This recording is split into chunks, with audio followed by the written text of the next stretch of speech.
नमस्ते एवरीवन, आज हम एसएससी सीजीएल टीयर 1 के पेपर को सॉल्व करेंगे। 17 सितंबर की शिफ्ट 1 2025 का पेपर है ये। मैथ्स का सेक्शन सॉल्व करने वाले हैं हम, और मेरा जो मेजर मोटिव है वो है बेसिक कॉन्सेप्ट्स को समझाना। तो मैं किसी भी ट्रिक्स के पीछे नहीं भागूंगी, क्योंकि ट्रिक्स हम खुद से डेवलप करते हैं जैसे जैसे हम प्रैक्टिस में और कॉन्सेप्ट्स में और आगे बढ़ते हैं। लेकिन सबसे इंपॉर्टेंट है कि हमारे बेसिक्स क्लियर हो, क्योंकि बेसिक स्ट्रांग रहेंगे तो क्वेश्चन कितना भी घुमा फिरा के आ जाए हम उस चीज को सॉल्व कर सकते हैं। तो लेट्स गेट स्टार्टेड।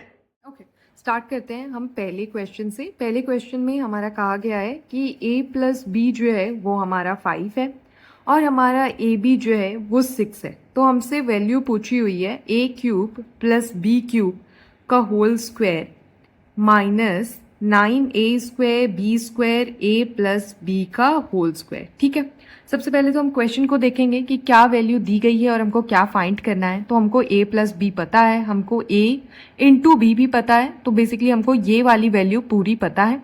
हमको बस फाइंड करना है ये, तो हम फिर पूरी वैल्यू फाइंड कर सकते हैं। ठीक है, तो a प्लस बी हमारा 5 लिखा हुआ है, हम दोनों साइड क्यूब कर देते हैं। तो a प्लस बी का whole cube is equal to 125, क्योंकि हमको a cube plus B cube find करना है। तो यहाँ से बन जाएगा a cube plus B cube plus 3ab a plus B is equal to 125। अब हमको a b की वैल्यू पता है, यहाँ से 6 है, और a प्लस बी की वैल्यू पता है 5 है। तो क्या बन जाएगा a cube plus B cube plus 3 into A B की वैल्यू हमारी 6 है और ये वैल्यू 5 है, तो 125। यानी कि यहाँ से हमारी a cube plus B cube की वैल्यू आ जाएगी 125 माइनस 90, यानी कि हमारी 35 यहाँ से a cube plus B cube की वैल्यू आ जाएगी। ठीक है, अब हम ये वाले में पुट कर देते हैं, क्योंकि अब तो हमको सब कुछ पता है। तो यहाँ से हो जाएगा a cube plus B cube का होल स्क्वायर, यानी कि 35 का square minus 9 into a B का स्क्वायर यानी कि 6 का स्क्वायर और a प्लस बी का स्क्वायर यानी कि 5 का स्क्वायर, तो is equal to 35 square minus 9 into 36 into 25। तो बस थोड़ी सी वैल्यू यहाँ पे सॉल्व कर लेते हैं। 35 का स्क्वायर फाइंड कर लेते हैं हम, तो ये हो जाएगा 527,501, यानी कि 5221। और ये वैल्यू कितनी हो जाएगी 36 इंटू 25 कितना होता है 03827,009 इंटू 9 यानी कि 8100। तो हमको क्या यहाँ से निकल गया, हमारा निकल गया 1225 माइनस 8100, यानी कि हमारा 5686 माइनस ये हमारी टोटल वैल्यू आ जाएगी, यानी कि हमारा ए वाला ऑप्शन यहाँ से करेक्ट है। ठीक है, तो बेसिकली हमको जो दिया गया था और जो नहीं उसमें पता था, हमने उस चीज को फाइंड किया, और उसको फाइंड करने के लिए जो भी सिंपलेस्ट फॉर्मूला हमको पता लगा हमने बस वो चीज अप्लाई कर दी। आगे बढ़ने से पहले मैं आपको बता दूं कि मैं ये पेपर सॉल्व करने के लिए ओसवाल बुक्स की 29 प्रीवियस ईयर पेपर्स इस्तेमाल कर रहे हूँ। यहाँ पे आपको 2016 से लेके 2025 के सारी टीयर 1 के पेपर मिल जाते हैं, जिसके माध्यम से आप अपनी प्रैक्टिस को बहुत अच्छा कर सकते हैं। यहाँ पे 2025 का पेपर भी इंक्लूड किया गया है, जैसा कि आप देख सकते हैं 17 सितंबर का, 12 सितंबर का, जो कि आपको अभी किसी और पोर्टल पे नहीं मिलेगा। आगे बढ़ते ही आपको एग्जाम का पूरा स्ट्रक्चर समझाया हुआ है, और उसके बाद आपको हर साल के कैटेगरी वाइज कट ऑफ दिए गए हैं ताकि आप अपने टारगेट को समझ सकें। उसके बाद एक ट्रेंड एनालिसिस दिया हुआ है, जहां पे 2019 से 2025 के हर एक पेपर को इवैल्यूएट किया गया है और टॉपिक वाइज क्या वेटेज रहा है वो आपको समझाया गया है, ताकि आप अपनी प्रिपरेशन को उस हिसाब से कर सकें। जिस टॉपिक का वेटेज ज्यादा है आपको डेफिनेटली वो टॉपिक कवर करना है, जिसका वेटेज कम है अगर आपको डिफिकल्टी हो रही है तो आप समय के हिसाब से उसको प्रायोरिटाइज कर सकते हैं। जैसे आज हम 17 सितंबर का ये पेपर अटेम्प्ट कर रहे हैं, क्वांट का। पेपर के बाद आपको बहुत ही डिटेल्ड वे में सारे सॉल्यूशंस दिए गए हैं, आंसर की दी हुई है जो कि कंप्लीटली करेक्ट है। साथ ही आपको हर एक क्वेश्चन को फिगर और ग्राफ्स के माध्यम से समझाया गया है ताकि आप बेटर अंडरस्टैंड कर सकें। सारे शिफ्ट के पेपर आपके लिए दिए गए हैं, और यहाँ पे 2 नए पेपर भी सॉल्व करने के लिए दिए गए हैं ताकि आप अपनी प्रैक्टिस को और अच्छे तरीके से कर सकें। मैंने डिस्क्रिप्शन बॉक्स में इसकी लिंक अटैच कर दी है।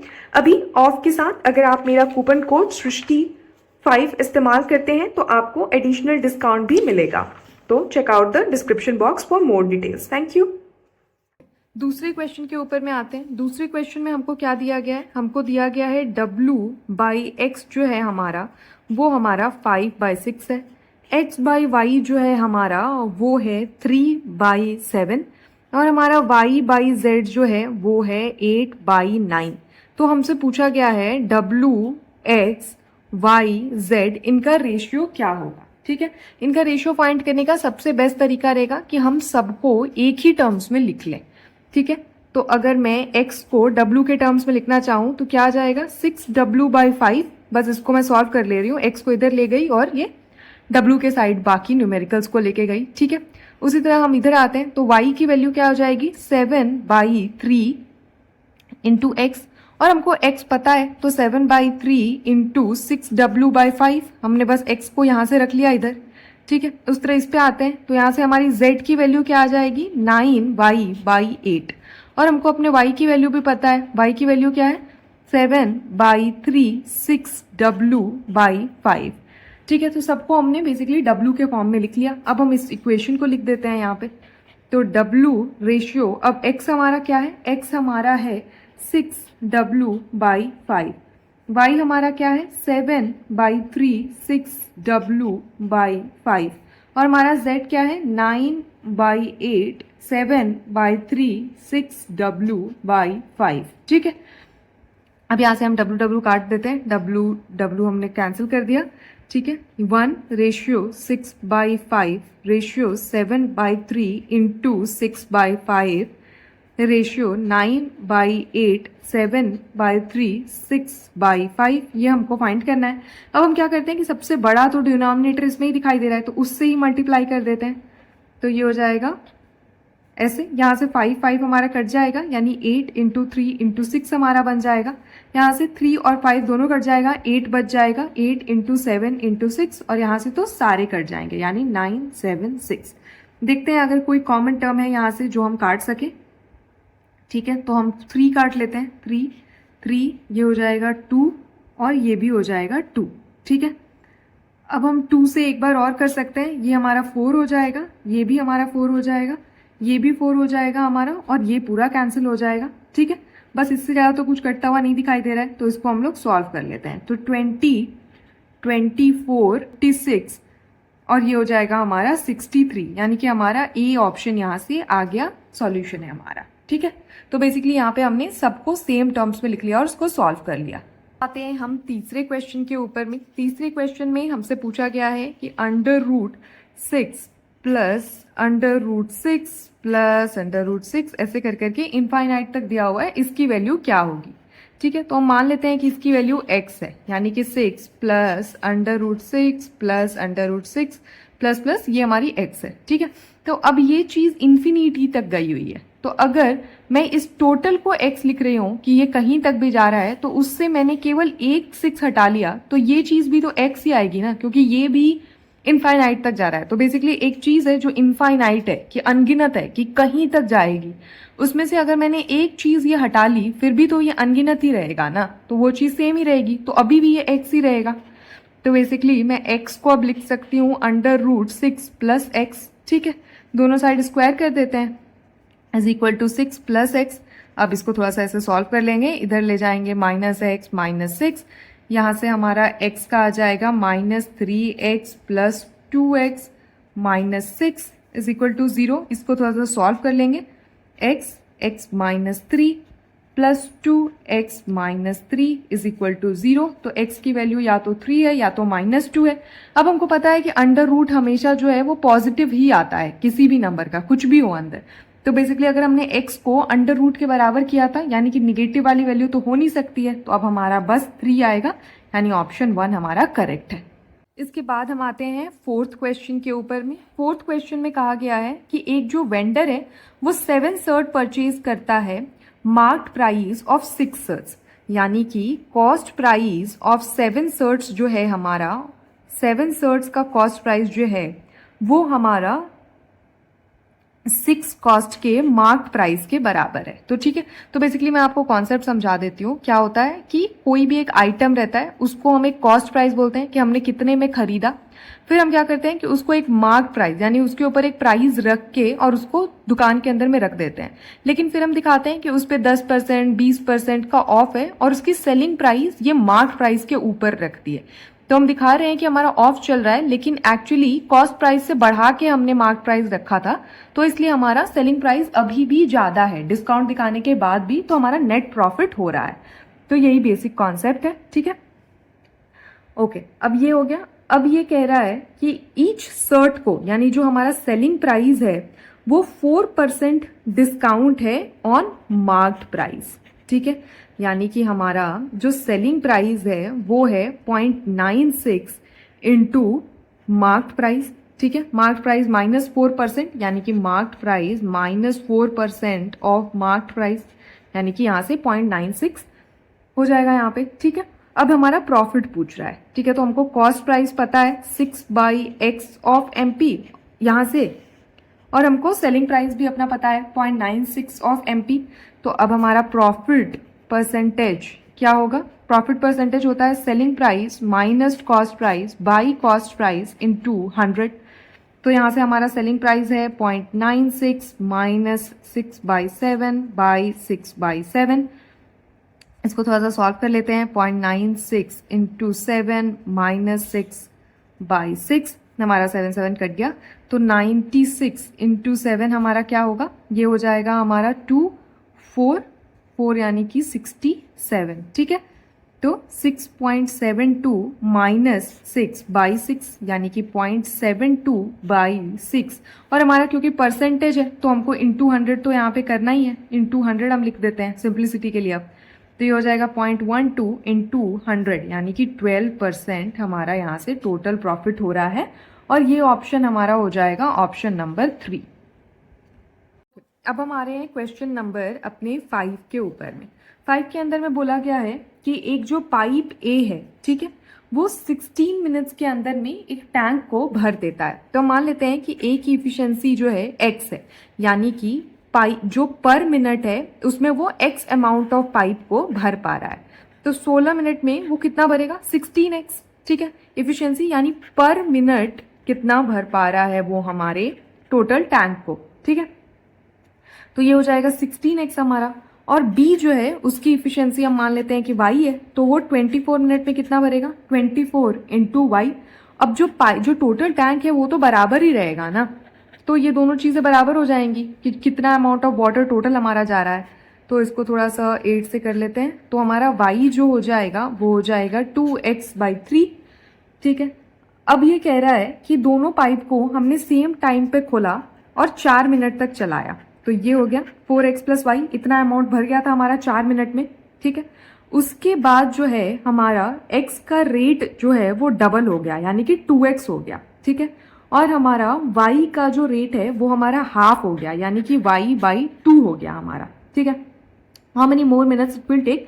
तो अब कितना मिनट लगेगा ये चीज इंटू t, इसको t अमाउंट तक हमको चलाना पड़ेगा, t अमाउंट ऑफ टाइम तक, ताकि हमारा पूरा भर जाए। ठीक है, और ये जो टोटल अमाउंट निकलेगा वो हमारा 16x निकलेगा क्योंकि हमारे टैंक की कैपेसिटी इतनी है। तब हम थोड़ा सा इसको सॉल्व कर लेते हैं। y को भी x के टर्म्स में हम लिख लेते हैं। तो ये 2x/3 plus 2x plus 2x/3 into 2t is equal to 16x। x हर जगह से हमारा ये कट गया यानी कि 4 इंटू ये हो जाएगा हमारा 5/3 प्लस ये काट लो आप, यानी कि 6 + 7 7/3t इज इक्वल टू 16। 3 को इधर लेते जाते हैं। 20 + 7t इज इक्वल टू 48, यानी कि 7t इज इक्वल टू 28। तो यहाँ से t की वैल्यू हमारी 4 मिनट्स आ जाएगी। ठीक है, तो हमको 4 मिनट तक और अपने पाइप को यहाँ पे चलाना पड़ेगा।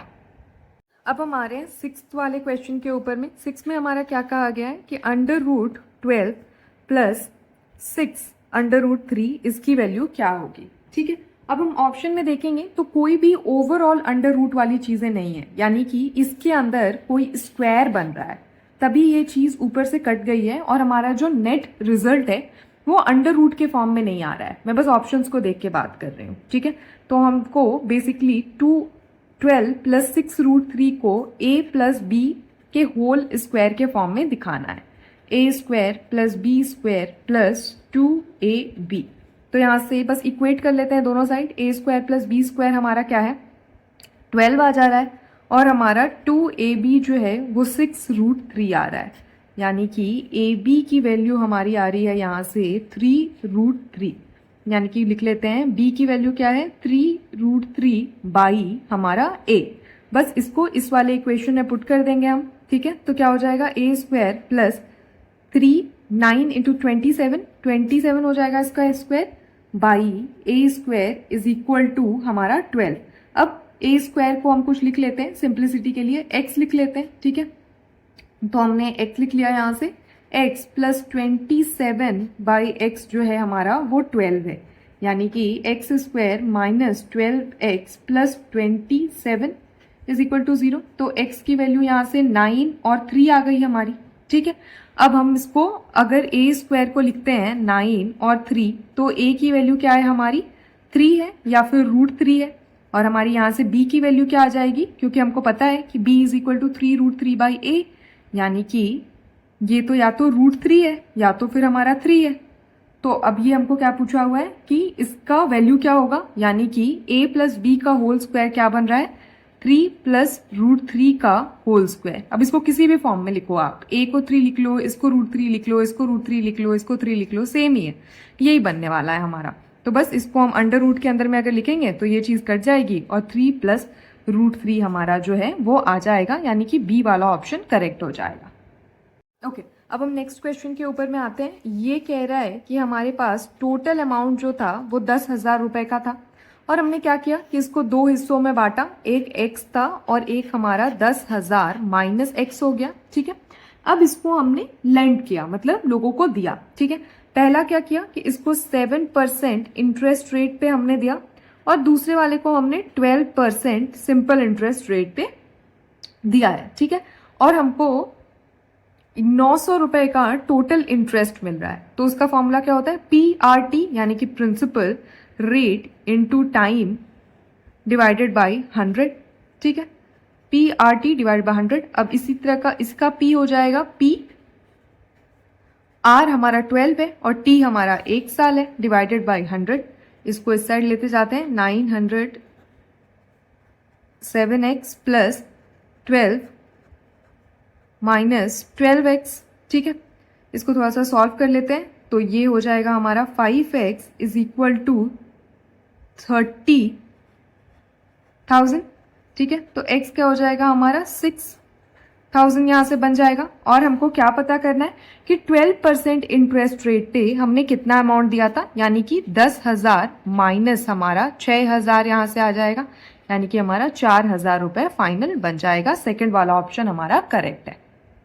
ओके, हम 8th वाले क्वेश्चन पे आते हैं। इसमें कहा गया है कि 900 रुपए जो है उसको हमने सिंपल इंटरेस्ट पे लगा दिया है, ठीक है। और उसके बाद आफ्टर 9 मंथ्स यानी कि 9 महीने के बाद अब हमने क्या किया है कि 600 रुपीज का अमाउंट जो है वो 1.5x, यानी कि अगर इसका सिंपल इंटरेस्ट x था तो अब इसका 1.5 गुना इंटरेस्ट रेट पे हमने लगा दिया है, ठीक है। अब ये पूछ रहा है कि टोटल जो सिंपल इंटरेस्ट है वो 72 है, तो हमारा x की वैल्यू क्या है, ठीक है। सिमिलर पिछले वाला फॉर्मूला लगा देंगे, 72 is equal to P R यानी कि रेट, और T टाइम पीरियड हमारा 1 साल का है, प्लस P R। अब यहाँ पे T क्या है, क्योंकि हमने 9 महीने बाद लगाया था और हम 1 साल टोटल की बात कर रहे हैं, तो एक्चुअली तो वो 12 महीने टोटल होते हैं, उसमें से 9 महीने ही रहा, तो केवल 3 महीने हो गया, ठीक है। और जब हम ये फॉर्मूला लगाए थे तो यहाँ पे हमने 1 साल का मान के किया था, तो 3 महीने 1 साल का कितना पार्ट होगा, 3/12 इंटू 100, ठीक है। बस इसको हमको सॉल्व करने रहे हैं, 7200 900x plus 600 into 3/2 into 3 plus x divided by 12 भी है यहाँ पे, ठीक है, क्योंकि हम बस 100 को इधर ले गए थे। तो ये हो जाएगा हमारा 4, ठीक है। अब इसको इधर से भी काट लेते हैं, 300 हो जाएगा हमारा, ये हो जाएगा 2, 150, 75, ठीक है। अब ये हो जाएगा 70, 200 is equal to 900x plus 522, ठीक है।